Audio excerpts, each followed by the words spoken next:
তারা নিজেরাই গোষ্ঠীদ্বন্দ্ব করলো, আমার মা তুলে গাল দিচ্ছে। তোর যদি আমাকে এতই মারা শখ যায়, তোদের ভাঙড়ে যখন যাই বেরো দিবি ডাইরেক্ট।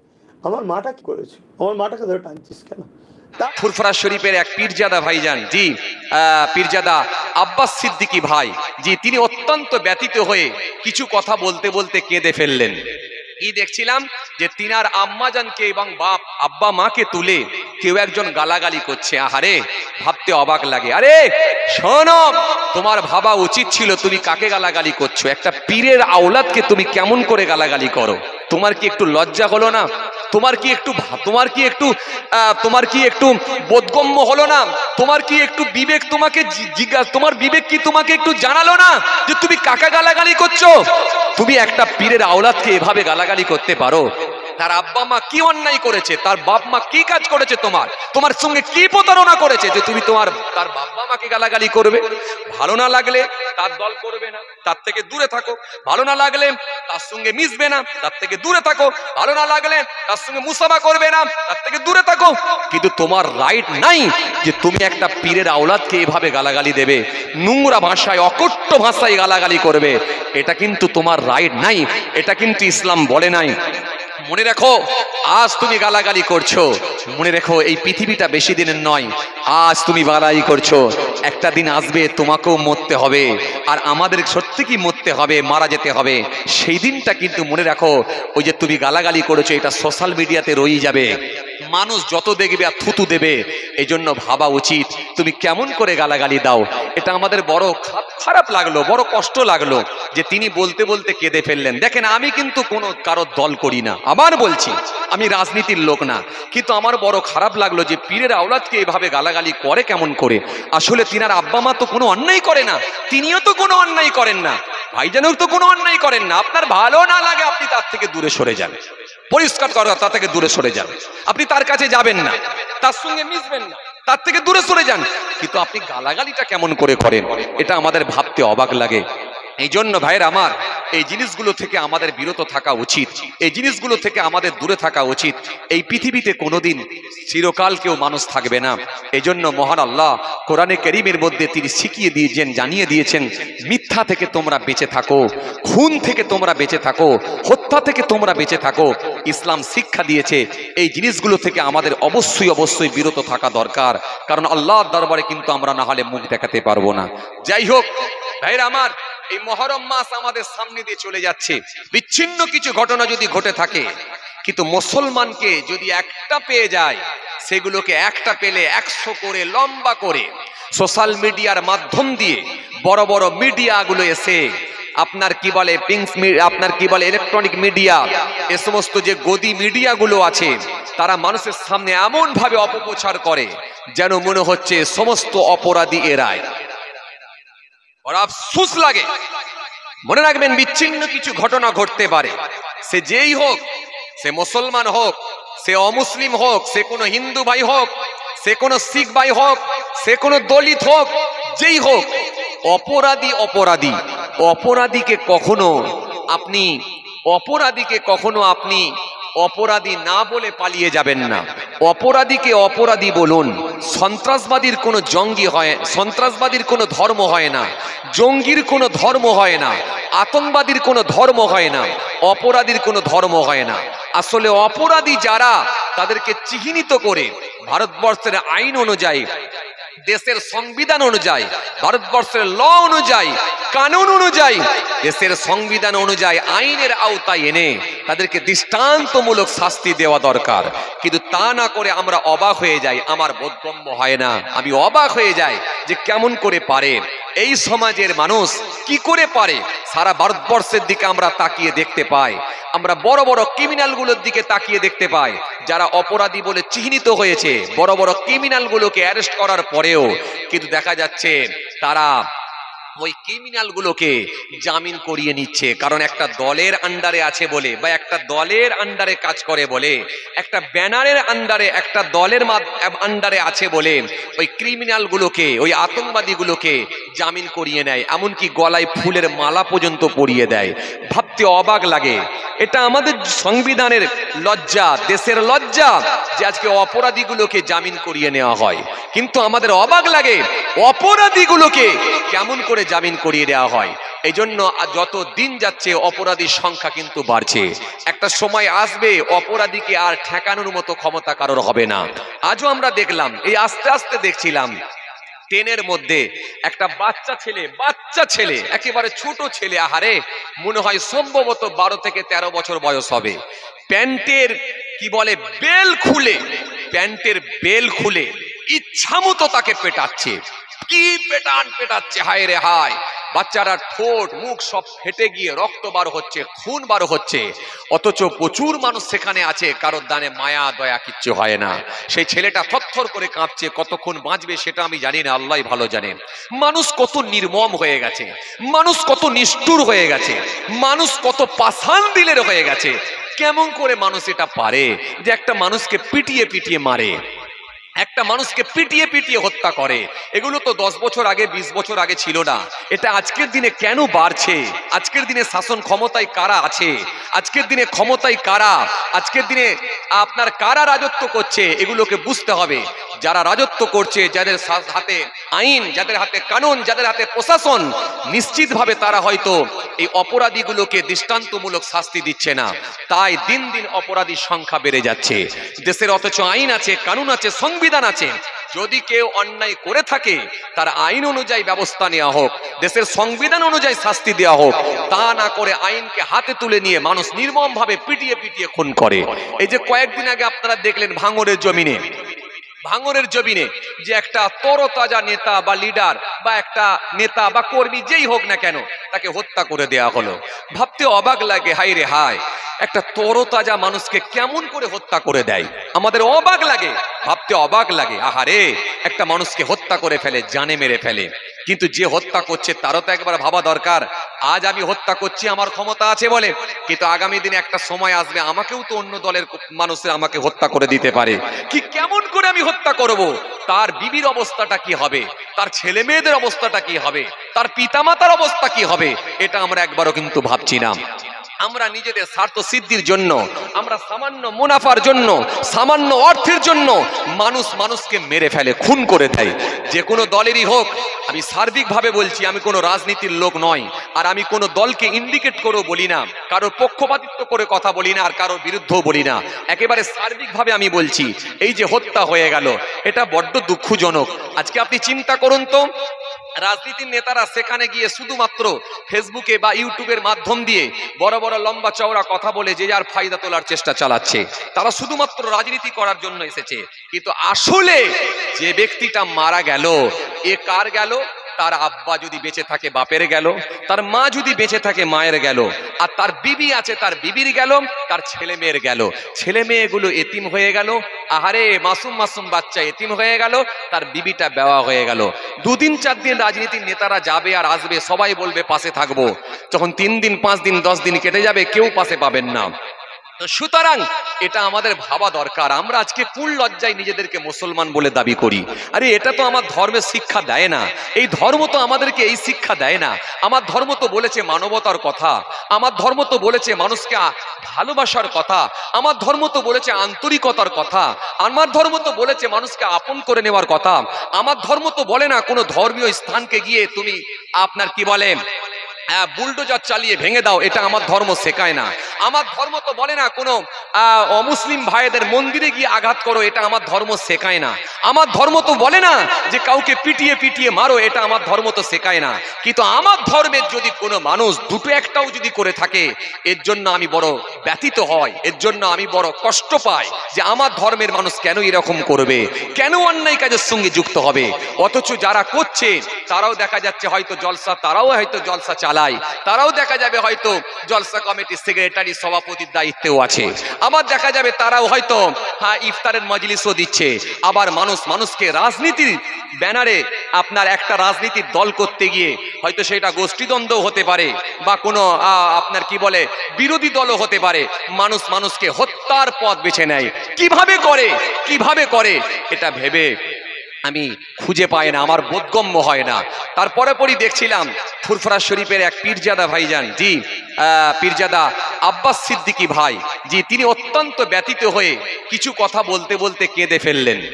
কি দেখছিলাম যে তিনার আম্মাজানকে এবং বাপ আব্বা মাকে তুলে কেউ একজন গালাগালি করছে। আহারে, ভাবতে অবাক লাগে। আরে শোনো, তোমার ভাবা উচিত ছিল তুমি কাকে গালাগালি করছো। একটা পীরের আওলাদকে তুমি কেমন করে গালাগালি করো?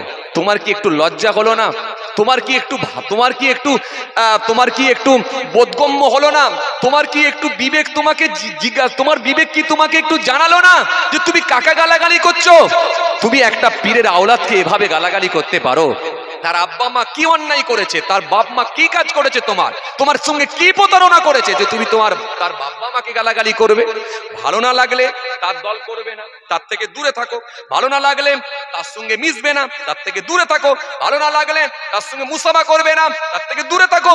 কিন্তু তোমার রাইট নাই যে তুমি একটা পীরের আওলাদকে এভাবে গালাগালি দেবে, নোংরা ভাষায়, অকট্য ভাষায় গালাগালি করবে। এটা কিন্তু তোমার রাইট নাই, এটা কিন্তু ইসলাম বলে নাই। মনে রাখো, আজ তুমি গালাগালি করছো, মনে রেখো এই পৃথিবীটা বেশি দিনের নয়। আজ তুমি গালাগালি করছো, একটা দিন আসবে তোমাকেও মরতে হবে, আর আমাদের সত্যি কি মরতে হবে, মারা যেতে হবে। সেই দিনটা কিন্তু মনে রাখো, ওই যে তুমি গালাগালি করেছো এটা সোশ্যাল মিডিয়াতে রয়ে যাবে, মানুষ যত দেখবে আর থুতু দেবে। এই জন্য ভাবা উচিত তুমি কেমন করে গালাগালি দাও। এটা আমাদের বড় খারাপ লাগলো, বড় কষ্ট লাগলো যে তিনি বলতে বলতে কেঁদে ফেললেন। দেখেন, আমি কিন্তু কোনো কারোর দল করি না, আবার বলছি আমি রাজনীতির লোক না, কিন্তু আমার বড় খারাপ লাগলো যে পীরের আওলাদকে এভাবে গালাগালি করে কেমন করে। আসলে তিনার আব্বা মা তো কোনো অন্যায় করে না, তিনিও তো কোনো অন্যায় করেন না, ভাইজানও তো কোনো অন্যায় করেন না। আপনার ভালো না লাগে আপনি তার থেকে দূরে সরে যান, পরিষ্কার করা, তার থেকে দূরে সরে যান। আপনি তার কাছে যাবেন না, তার সঙ্গে মিশবেন না, তার থেকে দূরে সরে যান। কিন্তু আপনি গালাগালিটা কেমন করে করেন, এটা আমাদের ভাবতে অবাক লাগে। এই জন্য ভাইয়ের আমার, এই জিনিসগুলো থেকে আমাদের বিরত থাকা উচিত, এই জিনিসগুলো থেকে আমাদের দূরে থাকা উচিত। এই পৃথিবীতে কোনোদিন চিরকাল কেউ মানুষ থাকবে না। এই জন্য মহান আল্লাহ কোরআনে কারীমের মধ্যে তিনি শিখিয়ে দিয়েছেন, জানিয়ে দিয়েছেন, মিথ্যা থেকে তোমরা বেঁচে থাকো, খুন থেকে তোমরা বেঁচে থাকো, হত্যা থেকে তোমরা বেঁচে থাকো। ইসলাম শিক্ষা দিয়েছে এই জিনিসগুলো থেকে আমাদের অবশ্যই অবশ্যই বিরত থাকা দরকার, কারণ আল্লাহর দরবারে কিন্তু আমরা না হলে মুখ দেখাতে পারবো না। যাই হোক ভাইরা আমার, এই মহরম মাস আমাদের সামনে দিয়ে চলে যাচ্ছে। যাই হোক, আল্লাহ আনিয়ে দিয়েছেন কিছু সময় আলোচনা, খুব ভালো লাগছে। বসিরহাট এলাকা যথেষ্ট আপনারা ধার্মিক এবং যথেষ্ট আপনারা দিনী কালচার আপনাদের মধ্যে আছে, এবং ঘর ঘর আলেম পাওয়া যায়, হাফেজ পাওয়া যায়। এই বসিরহাটকে নিয়ে আমি গর্ব করি। পশ্চিমবাংলার বিভিন্ন প্রান্তে বলি, বিভিন্ন রাজ্যে গিয়ে বলি যে সত্যি 24 পরগনা ডিস্ট্রিক্ট বসিরহাট এলাকা, আলহামদুলিল্লাহ গেলে জানটা ভরে যায়। বসিরহাট এলাকা গর্ব করে বলতে হয় যে এত ধর্মীয় কালচার তিনাদের মধ্যে আছে। একটা রিক্সা চালক রিক্সা চালায়, ভ্যান চালক, তারও মুখে দাঁড়ি, তারও মাথায় টুপি, তারও সুন্নতি চুল। সত্যি এটাকে আমাদের একটা মনের মধ্যে একটা আমরা গর্ববোধ করি যে আলহামদুলিল্লাহ আজকে রিক্সা চালক, ভ্যান চালক, তারাও আলহামদুলিল্লাহ দিনের শেষ করে দেবো, দোয়া করে দেবো। আসেন, আমরা হলাম ইসলাম ধর্মের মানুষ, আর ইসলাম ধর্ম এমন একটা ধর্ম, মহান আল্লাহ পাক বলছেন আমার কাছে শ্রেষ্ঠ ধর্ম সেটা হলো ইসলাম ধর্ম। কোরআন শরীফের মধ্যে আল্লাহ রাব্বুল আলামিন বলেছেন ইন্নাদ দীনা ইনদাল্লাহিল ইসলাম, আমার কাছে শ্রেষ্ঠ ধর্ম, মনোনীত ধর্ম সেটা হলো ইসলাম ধর্ম। ইসলাম ধর্ম এমন একটা ধর্ম, ইসলাম ধর্মের ওপরে কোনো ধর্ম হতে পারে না। সারা পৃথিবীতে কম বেশি প্রায় 4 থেকে 4,500 ধর্ম আছে, 4 থেকে 4,500 ধর্ম আছে। যে যার ধর্ম সে তার কাছে শ্রেষ্ঠ হতে পারে, ভালো লাগতে পারে, কিন্তু আমার কাছে আমি বলি, গর্ব করে বলি যে আলহামদুলিল্লাহ আমার ধর্ম ইসলাম ধর্মটাই আমার কাছে শ্রেষ্ঠ ধর্ম। ইসলাম ধর্মের ওপরে কোনো ধর্ম হতে পারে না, কেন ইসলাম এমন একটা ধর্ম শুধু যে নামাজ রোজা দাড়ি টুপি নিয়েই বলেছে এমনটা নয়। এর মধ্যে যেমন নামাজের কথা, রোজার কথা, হজ জাকাতের কথা, দাড়ি টুপির কথা, অনুরূপভাবে সেবার কথা, ভ্রাতৃত্বের কথা, আদর্শের কথা, মনুষ্যত্বের কথা, ইনসানিয়াতের কথা, ঐক্যের কথা, কালচারের কথা, শিষ্টাচারের কথা, মা বাপের খেদমতের কথা, প্রতিবেশীর হকের কথা, আত্মীয়র সঙ্গে সুসম্পর্ক বজায় রাখার কথা, মানবতার কথা, টোটালটা ইসলাম কিন্তু আপনাকে শিখিয়েছে। জোরে বলবেন না? এই জন্য আপনিও পেয়েছেন আলহামদুলিল্লাহ শ্রেষ্ঠ ধর্ম। এবার আপনাকে যদি মনে হয় যে ইসলাম ধর্ম শ্রেষ্ঠ ধর্ম, আপনি কোন অ্যাঙ্গেলে বোঝাবেন? কোরআন হাদিস দিয়ে বোঝাতে গেলে অনেক সময় লাগে, আর আপনারা ন্যূনতম অন্তত জ্ঞান থাকতে হবে, নাহলে আপনি বুঝতে পারবেন না। তবে আপনাকে এতটুকু বলি, ইসলাম ধর্ম যে শ্রেষ্ঠ ধর্ম, আপনি যদি অন্য ধর্মের সঙ্গে কম্পেয়ার করেন তাহলে আপনি বুঝতে পারবেন। বেশি নয়, আপনি যখন রাত্রে বিছানায় শয়ন করবেন বা শুয়ে পড়বেন, ওই সময় একটু নিজেকে জিজ্ঞাসা করবেন, প্রশ্ন করবেন, বিবেককে কোশ্চেন করবেন যে আমার ধর্মের কোনো মানুষ যখন মারা যায় বা মৃত্যুবরণ করে, তার সিস্টেম কি, তার পদ্ধতি কি, তার করণীয় কাজ কি। আর ভিন্ন ধর্মের যখন কোনো মানুষ মারা যায় বা মৃত্যুবরণ করে, তার সিস্টেম কি, পদ্ধতি কি, করণীয় কাজ কি।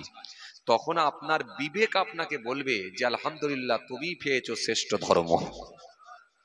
আপনি এগুলো মিলাবেন, মিলিয়ে দেখবেন, দেখে আপনি বুঝবেন, আপনার বিবেকই আপনাকে বলবে যে শ্রেষ্ঠ ধর্মটা তুমি পেয়েছো। হে তরুণিয়া নওজওয়ান জামাকেরা, হে আমার মুরব্বিয়ানেরা, বাবারা শুনে রেখে দেখেন, শুধু তাই নয়, শ্রেষ্ঠ টিচারটা আল্লাহ আমাদের কি ভালোবেসে দিয়েছেন। শ্রেষ্ঠ নবীকে আল্লাহ ভালোবেসে আমাদের জন্যই প্রেরণ করেছিলেন। শ্রেষ্ঠ টিচার হিসাবে, শ্রেষ্ঠ মাস্টার হিসাবে, শ্রেষ্ঠ উস্তাদ হিসাবে, যিনাকে আমার আল্লাহ সমস্ত রকমের জ্ঞান দিয়ে জ্ঞানান্বিত করে সকলের জন্য উস্তাদ করে তার হাবিবুল্লাহকে প্রেরণ করেছিলেন। কেননা আমাদের নবী এমন একজন নবী, এই নবীর ঊর্ধ্বে কারো সম্মান দেওয়া হয় না, নবীর ঊর্ধ্বে কারোর মর্যাদা বাড়ানো হয় না। যে নবী সম্পর্কে আল্লাহ কোরআনের মধ্যে বলেছেন ওয়ারাফা'না লাকা যিকরাক, হাবিব আপনার জিকির, আপনার আলোচনা আমি আল্লাহ উচ্চ মর্যাদা, উচ্চ আসন দান করেছি। কোরআনে এক জায়গায় নয়, একাধিক জায়গায় হাবিবুল্লাহকে নিয়ে আল্লাহ আলোচনা করেছেন। সেই হাবিবুল্লাহর উম্মত হওয়ার ইচ্ছা পোষণ করেছিলেন অন্যান্য নবীরা। মুসা নবী বলেছিলেন আল্লাহ শেষ নবীর উম্মত করে দেন। ঈসা রুহুল্লাহ বলেছিলেন শেষ নবীর উম্মত করে দেন। দাউদ নবী বলেছিলেন শেষ নবীর উম্মত করে দেন। ইব্রাহিম খলিলুল্লাহ বলেছিলেন শেষ নবীর উম্মত করে দেন। অন্যান্য নবীরা শেষ নবীর উম্মত হতে চেয়েছিলেন, কিন্তু আমার আল্লাহ এই দোয়া মঞ্জুর করেন না।